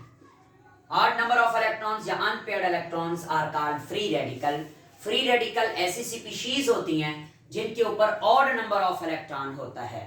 odd number of electron मतलब उन पे जुफ्त इलेक्ट्रॉन नहीं होते, ऑड होते हैं। इसमें भी ऑड नंबर है, इसमें भी ऑड नंबर है, और उनको अनपेयर्ड इलेक्ट्रॉन भी कहते हैं। जाहिर है जो पेयर नहीं होंगे उनको अनपेयर्ड कहेंगे, और इनको शो करते हैं इस तरह से डॉट से, यानी जिन पे इस तरह से ये बोल्ड डॉट होगा हम उनको फ्री रेडिकल कहेंगे। और ये हाईली अनस्टेबल होते हैं, ये अनस्टेबल होते हैं क्योंकि ये बॉन्ड बना हुआ था, ये दोनों स्टेबल थे, तो बॉन्ड तोड़ा गया तो बेचारे अनस्टेबल हो गए। और जो चीज अनस्टेबल होती है वो क्या होती है, आपने पढ़ा हुआ है, वो हाईली रिएक्टिव होती है।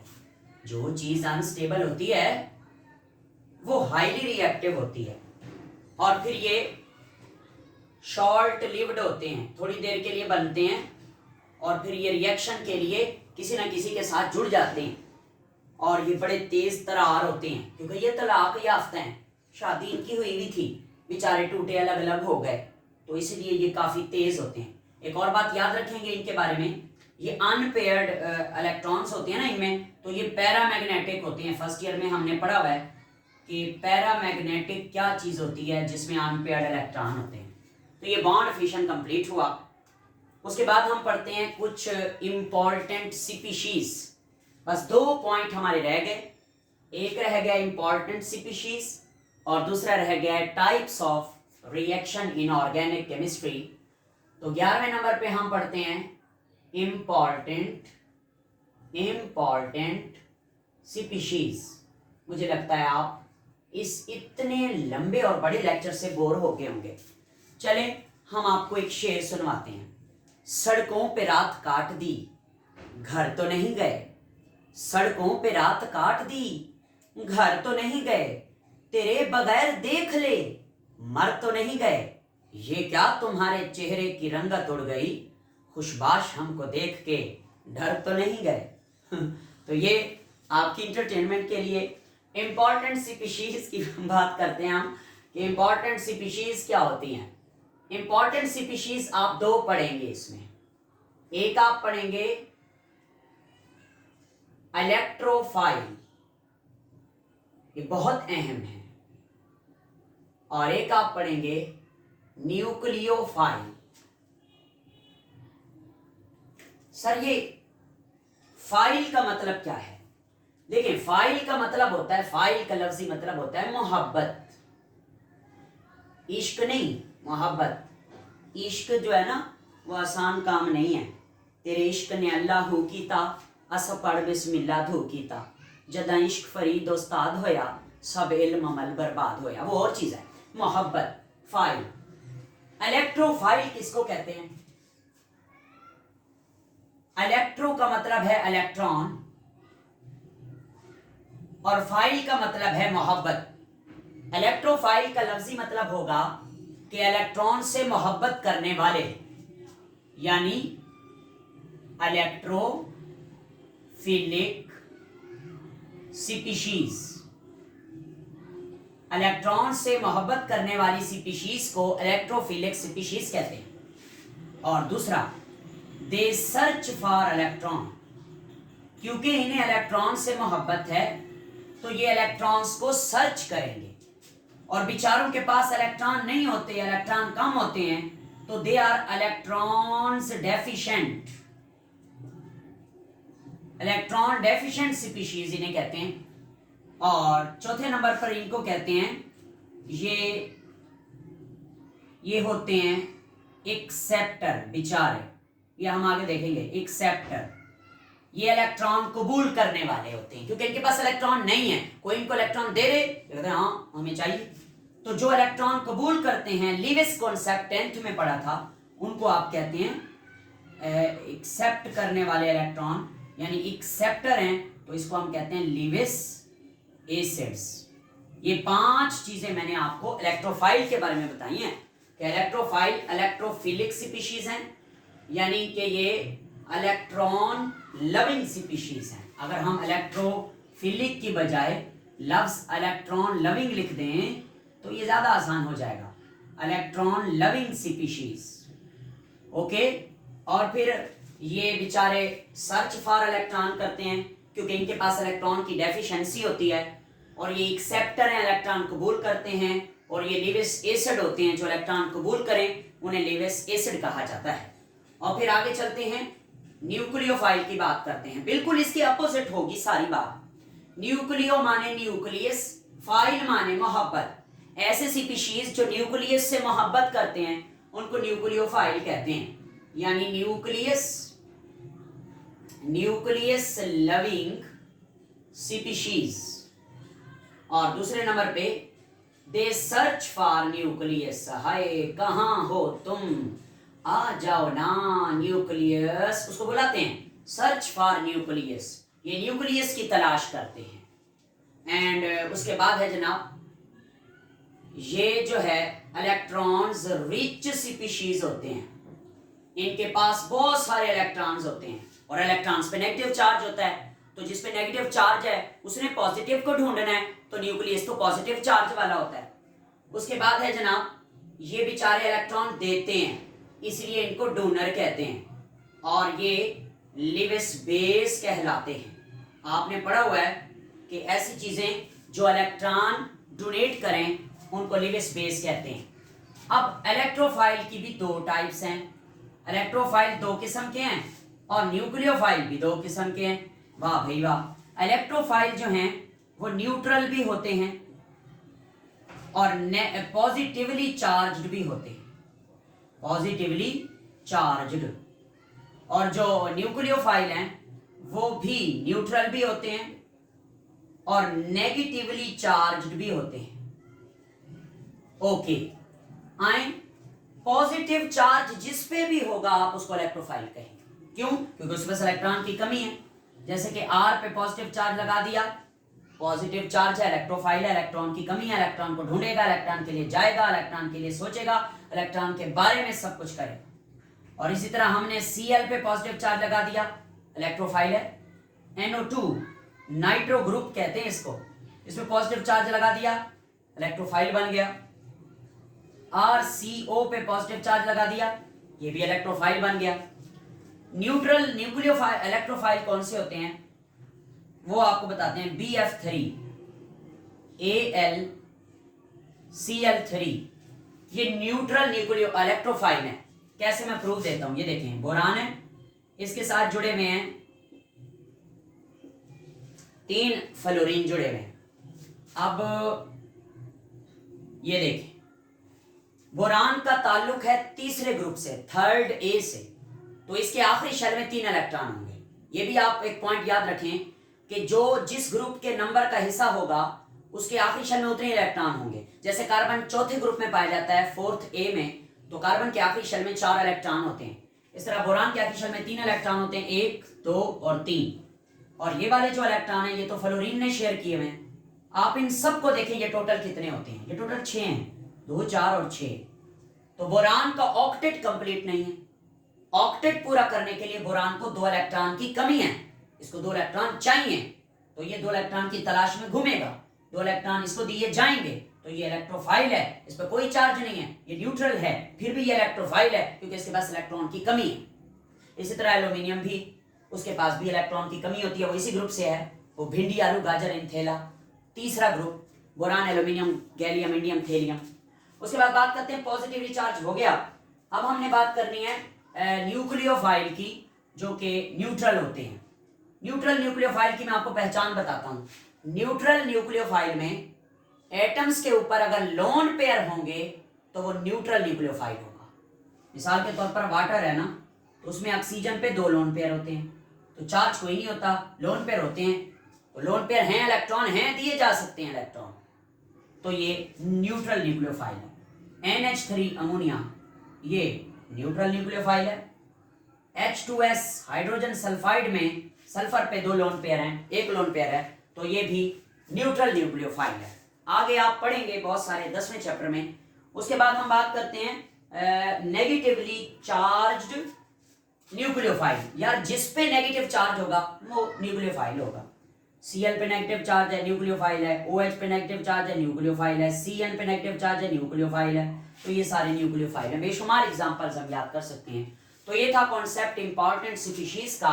उसके बाद मैं आपको बताने लगा हूँ, एक और चीज मुझे याद आ गई है जो मैं आपके इस लेक्चर में ऐड कर देता हूँ, वो है रिएक्शन इंटरमीडिएट्स क्या होते हैं। तो रिएक्शन इंटरमीडिएट्स का भी आपको पता होना चाहिए कि रिएक्शन इंटरमीडिएट्स किनको कहते हैं। वाकई में ये वीडियो काफ़ी लंबी हो गई है, मगर फिर भी मैंने ये सोचा कि इसी एक वीडियो में ये सारे कॉन्सेप्ट मैं आपको पढ़ा दूं, ताकि आप एक वीडियो को देख कर ही सब कुछ सीख लें। तो जनाब 12वें नंबर पे हम देखते हैं रिएक्शन, आर एक्स को मैं रिएक्शन लिखता रहता हूं, रिएक्शन इंटरमीडिएट्स।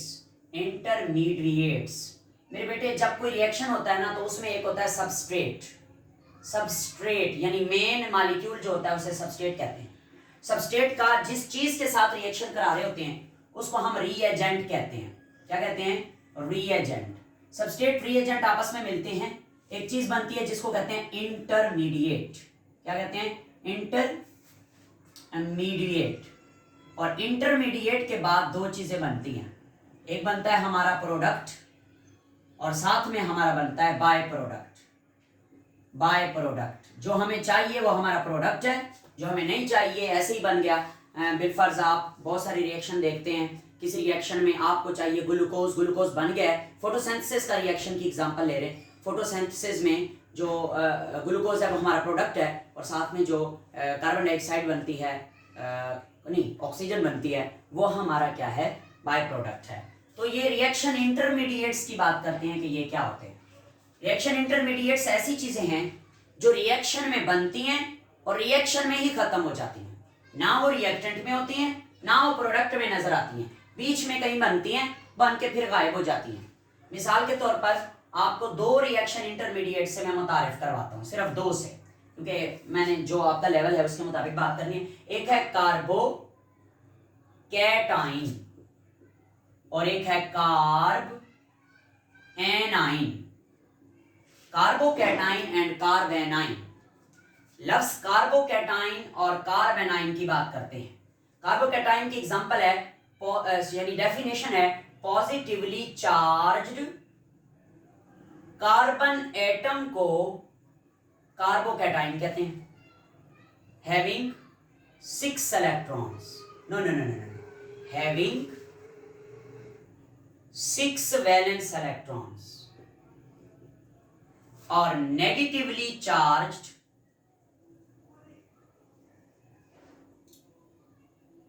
कार्बन एटम को कार्ब एनाइन कहते हैं और having 8 valence electrons. V electrons का मतलब होता है वैलेंस इलेक्ट्रॉन्स। आइए इनकी एग्जांपल्स देखते हैं। मैं आपके सामने एक कार्बोकैटाइन लिख रहा हूं, देखना, CH3 CH3 CH3, इस कार्बन पे पॉजिटिव चार्ज, और लिखता हूं CH positive charge, CH3 CH3। एक और कार्बोकैटाइन लिखता हूं CH3 CH2 positive charge, CH3 positive charge. ये सारे क्या हैं? ये सारे कार्बोकैटाइन हैं। कैसे हम इनको कार्बोकैटाइन कहेंगे? क्योंकि इनमें कार्बन के ऊपर पॉजिटिव चार्ज है, तो इसलिए इनको हम कार्बोकैटाइन का नाम देते हैं।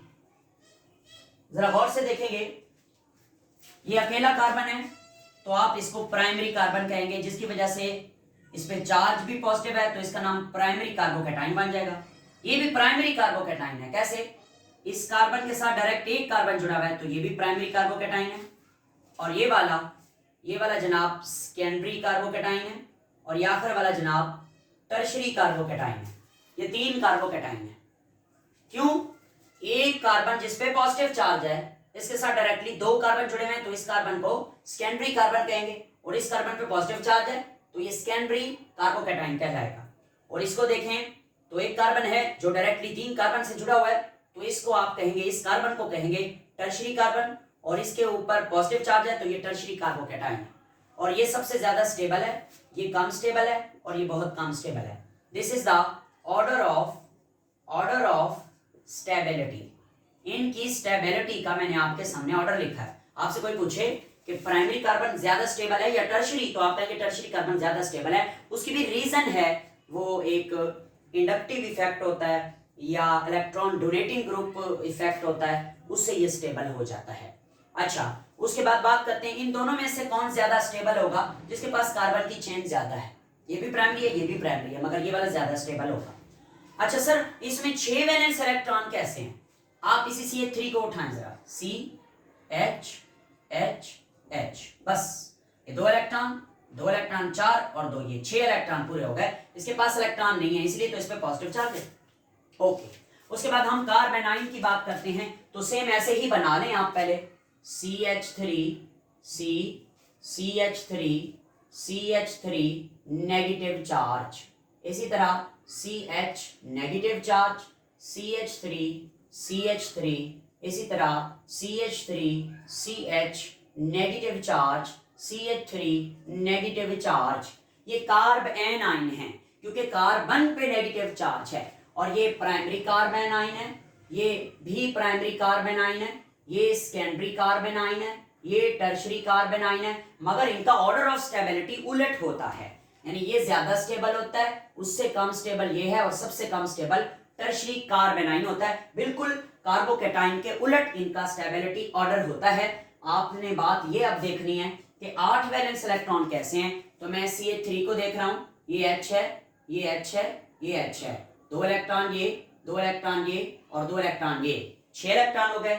नेगेटिव का मतलब होता है 2 इलेक्ट्रॉन, एक अपना एक किसी और का, तो ये 2 इलेक्ट्रॉन हो गए। तो ये टोटल कितने इलेक्ट्रॉन है? ये 8 इलेक्ट्रॉन है वैलेंस में। तो ये था कुछ इन रिएक्शन इंटरमीडिएट्स के हवाले से, और भी होते हैं रिएक्शन इंटरमीडिएट, मगर फिल वक्त हम इन्हीं को स्टडी करेंगे। और आज के इस आर्टिकल का यानी इस बहुत से लंबी वीडियो का, इस बहुत से लंबे हमारे लेक्चर का जो लास्ट पॉइंट है वो बहुत ज़्यादा अहम है, इसलिए मैंने उसे आखिर पे रखा है। जो देखेंगे वीडियो पूरी उनको सारी बात समझ आ जाएगी। तो लास्ट पॉइंट हम डिस्कस कर रहे हैं 13, उसको नाम देते हैं टाइप्स ऑफ रिएक्शंस की टाइप्स। तो मेरे बेटे आपने याद रखना है कि 4 किस्म के रिएक्शन पढ़े जाते हैं ऑर्गेनिक केमिस्ट्री में, सिर्फ यही 4। इन्हीं चारों को घुमा फिरा के आगे नीचे ऊपर नीचे ये वो सब एक्सप्लेन किया जाता है, सिर्फ इन्हीं 4 रिएक्शंस को, 4 टाइप्स के रिएक्शंस को। तो पहले नंबर पे है जनाब, आपको लिख के देता हूं, सब्स्टिट्यूशन रिएक्शंस।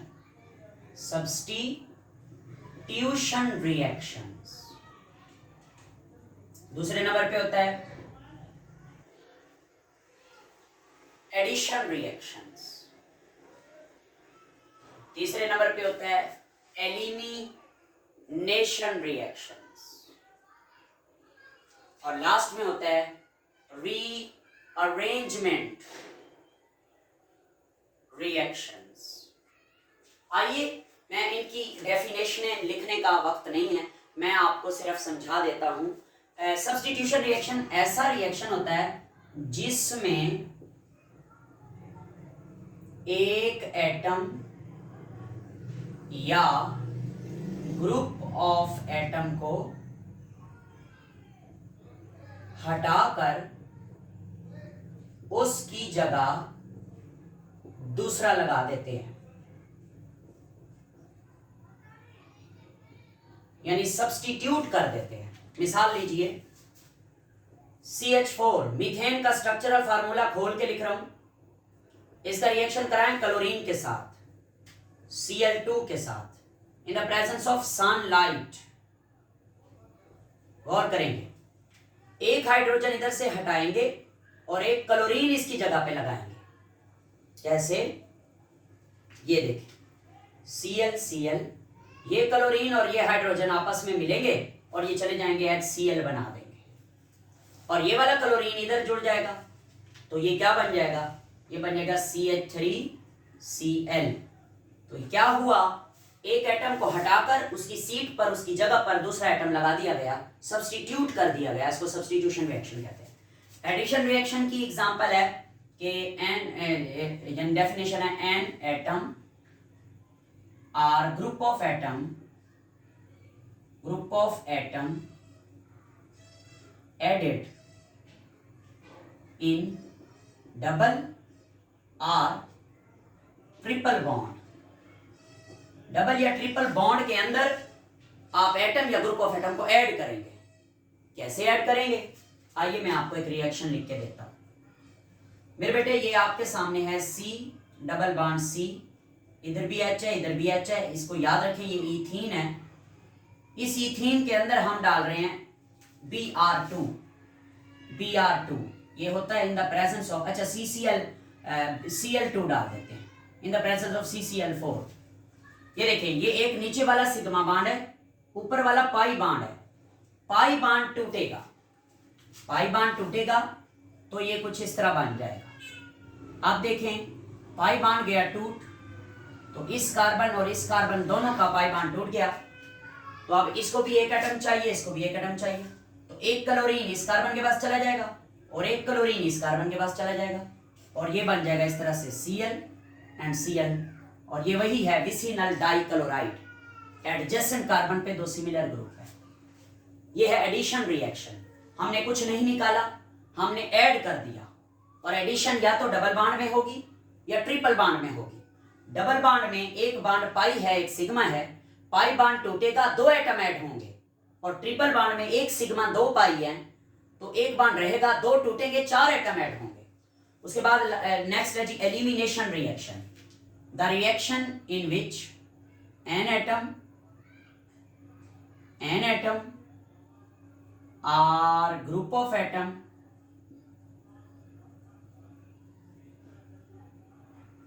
रिमूव, निकाल लिए जाते हैं, टू फॉर्म। जब रिमूव होते हैं ये, या तो डबल बॉन्ड बनता है या फिर ट्रिपल बॉन्ड बनता है। मैं आपको इसकी एग्जांपल देता हूं। ये नीचे ले आते हैं। मेरे पास इसी को मैं आगे लेके चलता हूं। ये है CH, बल्कि इसको क्लोज करके लिखते हैं, थोड़ा आसानी हो जाएगी।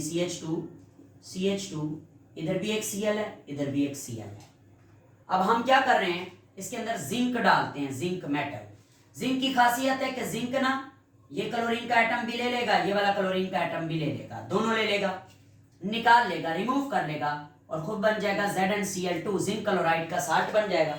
और ये वाला बॉन्ड जो है ये इधर शिफ्ट हो जाएगा, यानी कि अब ये बन जाएगा दोबारा वही CH2। This is called elimination reaction, क्योंकि इसमें से हमने एटम निकाले हैं, क्लोरीन दो निकाले हैं। जब एटम निकालते हैं तो एक बॉन्ड बन जाता है, यानी या डबल बॉन्ड बन जाता है। अगर दो एटम निकालोगे तो डबल बॉन्ड बनेगा, और अगर चार एटम निकालोगे तो ट्रिपल बॉन्ड बनेगा। मैंने आइडिया देना है। आखिरी है last, rearrangement reaction. Rearrangement reaction की ये है कि माइग्रेशन ऑफ एटम। इसमें एक ही मॉलिक्यूल में एटम माइग्रेट करेगा एक जगह से दूसरी जगह। मिसाल लेते हैं, CH3, C double bond O और H। नो, ये इसको अभी नहीं लिखते, मैं आपके सामने एक और चीज लिखता हूं। CH2 double bond C, H and OH। इसका नाम है विनाइल अल्कोहल। कैसे? ये विनाइल ग्रुप है और ये OH अल्कोहल है। क्या होता है इसमें, ये दोनों इलेक्ट्रॉन इधर शिफ्ट होते हैं और ये H पॉजिटिव निकल जाता है इधर से। जब ये दोनों इलेक्ट्रॉन इधर शिफ्ट होंगे, ये बन जाएगा CH2 CH double bond O। ये डबल बॉन्ड बन गया। देखिए इधर भी तो डबल बॉन्ड है, मगर ये दोनों, अब कार्बन तो 5 बॉन्ड बना रहा है इधर, 1 2 3 4 5, मगर ये दोनों इधर इसके ऊपर शिफ्ट हो जाएंगे। तो ये बन जाएगा CH2 negative, single bond, C double bond O और H। अब ये नेगेटिव है और ये H कौन सा है, ये बेचारा पॉजिटिव है। ये H पॉजिटिव इस H नेगेटिव से मिलेगा इधर आकर, और ये बन जाएगा CH3 C double bond O और H। क्या हुआ है, सिंपल कहानी है कि ये वाला हाइड्रोजन एटम इस ऑक्सीजन को छोड़कर इस कार्बन के साथ जुड़ा है। ये वाला हाइड्रोजन एटम इस ऑक्सीजन को छोड़कर इस कार्बन के साथ जुड़ा है, और ये था हमारा विनाइल अल्कोहल, और इसके बाद बना ये एस्टल्डिहाइड। इसकी डिटेल आप देखते रहेंगे। जाहिर है आपने बहुत सारे रीअरेंजमेंट रिएक्शन पढ़ने हैं अपनी ऑर्गेनिक केमिस्ट्री में। तो this was about GOC, general organic chemistry. मैं उम्मीद करता हूँ कि मैंने जितनी भी चीज़ें आपको सिखाई हैं वो बेहतर तरीके से सिखाई होंगी। अगर आपको लगता है कि कोई कमी है इस लेक्चर में या कुछ ऐड करना चाहिए, या आपके लेवल को कोई और चीज़ सूट करती है, या मेरे बोलने के स्टाइल में या अल्फाज में कोई प्रॉब्लम है, तो मैं इसको बेहतर बना के आपके लिए नेक्स्ट वीडियो अपलोड कर दूंगा। So best of luck, study करते रहिए और अपना ख्याल रखिए। अल्लाह हाफिज़।